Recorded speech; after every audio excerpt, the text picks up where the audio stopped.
요즘 아이들이 어떤 장벽이 있나 알아보기 위해서 커리어넷에 들어가서 쭉 보니까 아직도 아이들이 자기 자신을 잘 모르겠다라는 학부형들이 할 수 있는 방법이 있습니다.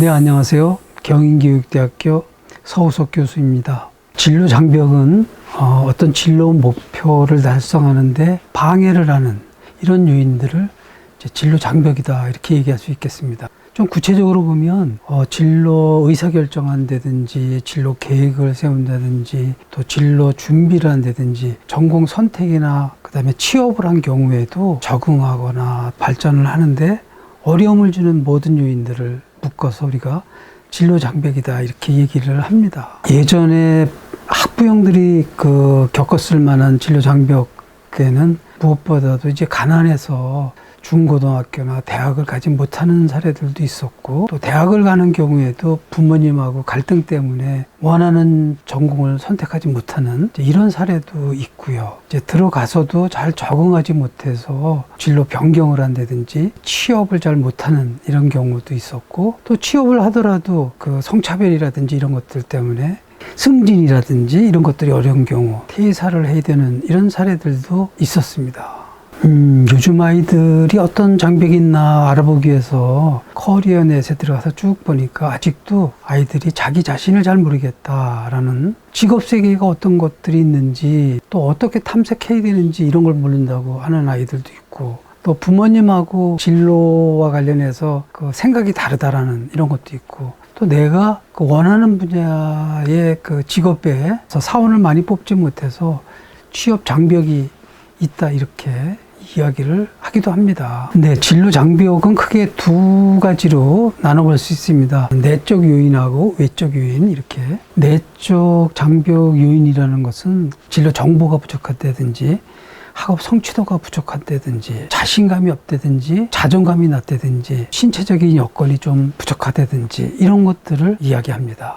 외적 장벽 요인은 개인의 밖에 있는 환경에서 발생하는 문제라고 볼 수 있습니다. 여기에는 이제 성차별, 부모님이나 선생님, 어떤 의견 충돌, 갈등 이런 것들도 있고요. 사회 경제적인 여건 이런 것들도 장벽으로 작동할 수가 있습니다. 청소년들이 진로 의사 결정을 하는데 어려움을 주고요. 아이들이 많이 이야기하듯이 원서를 쓸 때 전공을 결정한다든지 따라서 적응도 어렵고 진로 변경을 한다든지 이제 이런 어려움들이 나타나게 되는 거죠. 네, 학부형들이 할 수 있는 방법이 있습니다. 첫 번째는 우리 아이가 어떤 진로 장벽에 처해 있는지 그 문제를 먼저 확인을 하고, 그 다음에는 그 문제를 해결할 수 있는 대안들을 마련을 하고, 이제 세 번째는 이제 그 대안 중에서 좋은 대안을 선택을 하고, 그 다음에 그 대안을 적용한 다음에 평가해보는 과정이 있습니다. 커리어넷에 보니까 여러 사례 중에서 자신의 특성을 잘 몰라서 직업 선택을 하기가 어렵다 이런 사람이 있었습니다. 이제 이럴 경우에 학부형들이 어떻게 도와줄 것인가 한번 생각해 보겠습니다. 먼저 진로 장벽이 무엇인지 확인하는 단계에서는 자기의 특성을 몰라서 자신에게 맞는 직업 선택이 어렵다는 점. 그럼 이 문제를 해결하기 위해서는 어떻게 해야 되느냐? 먼저 자기 특성을 살펴보고 특성에 맞는 이제 진로를 이렇게 탐색해 봐야 되겠죠. 그걸 위해서 여러 가지 이제 심리 검사를 할 필요가 있습니다.